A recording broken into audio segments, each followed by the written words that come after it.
then the importance for Hermitage, for us, what we do is everything is picked separately. All the parcels, so we pick Bessar.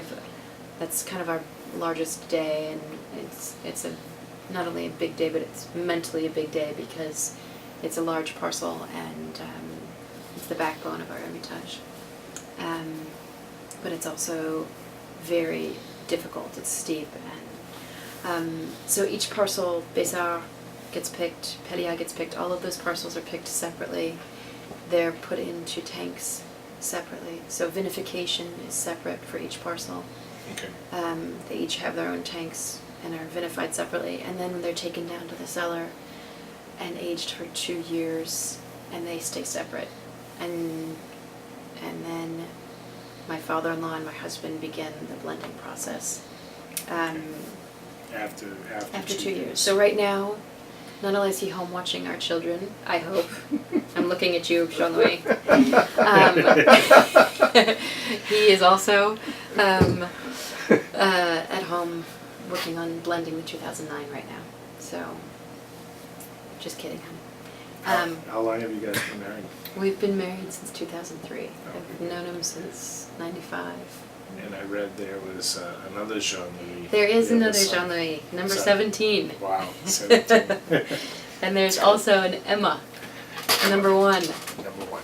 Yeah, they're great. Is she older or younger? She is 3 and Louis is 5. Okay. Yeah, handfuls. Lovely handfuls, but handfuls.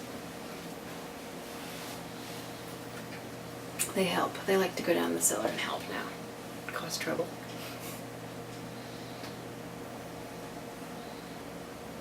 And in the cellar, what type of vessels do you use in the cellar? For the Saint Joseph, we have large oak casks, the big foudre, and then demi-murie, some barrel. Hermitage is in barrel, but just so, contrary to popular belief, we don't have a lot of new oak. Jean-Louis doesn't really, it's not that he doesn't believe in it, but he doesn't want the oak to be more expressive than the soil. So we want the wine to come out and be expressive. Maybe 5% new oak, but that would be the maximum amount. Okay. What we do is we buy barrels. We have a friend who's a winemaker in Burgundy. Okay. And when he gets finished with his barrel for the first year, he calls us. We take the truck up and go get his barrels that have been used for a year. Okay. And that works out well because that way the wine has already seen Pinot for a year and has softened a bit of those tannins.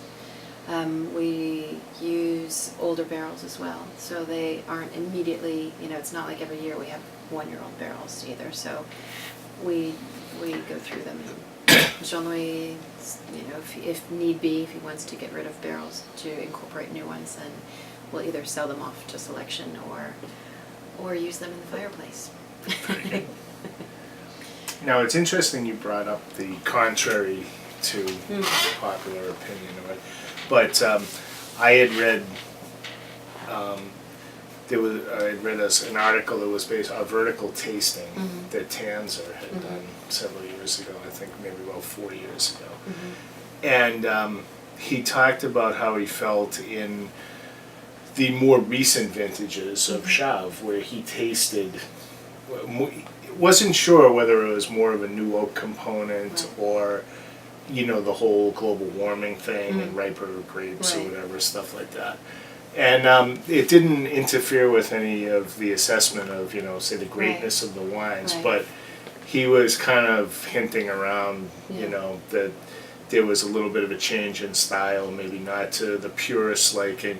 But now I wonder, I'm glad you talked about it, because I wonder sometimes if that's true or people bring that up just to have something to discuss while they're tasting the wines, or stick in a little more of a personal opinion on stuff. Right. Whether Right. And I think and there are certain times where people will come and taste wine, and you do see more of an oak aspect. It depends on where it is also in its aging process. Obviously, Jean-Louis' style of making wine is a bit different than his father's. Not that he, think his dad has an older school style of making wine. Jean-Louis' wines are quite precise, beautiful. Not that his father's weren't beautiful, but probably a little bit, more renewal of oak Well, recently yeah, I mean, than it can't help back be in a little the great-grandfather and the grandfather's era where If you're using Burgundy barrels, so wouldn't you have like more medium toast or something aspects like that? probably, Jean-Louis really doesn't even worry about it. He doesn't,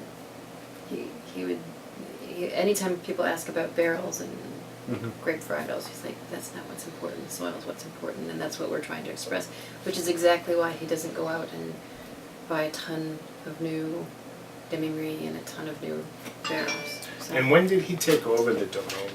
Or I Contrary shouldn't say to that. popular belief. Exactly. Yeah. But when was he 92. the primary focus? Was 92.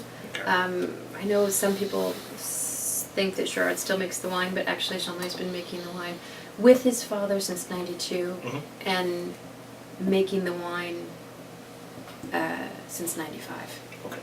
Which I know I've read that Sherrod still makes the wine, which God love him. He's great. He's still around. He's in good health, and he comes down and helps, but he's doesn't have the day-to-day stress that Jean-Louis is. He's the person now who's running it since really, every year you see Jean-Louis more and more, and taking over the reins, and this year pretty much, 100%, so 99%. 99%. And he loves to blend with his dad, Yeah, here, rinse with. Exactly. Or here, we can rinse with this. Almost- Rinse with that. It's almost wrong.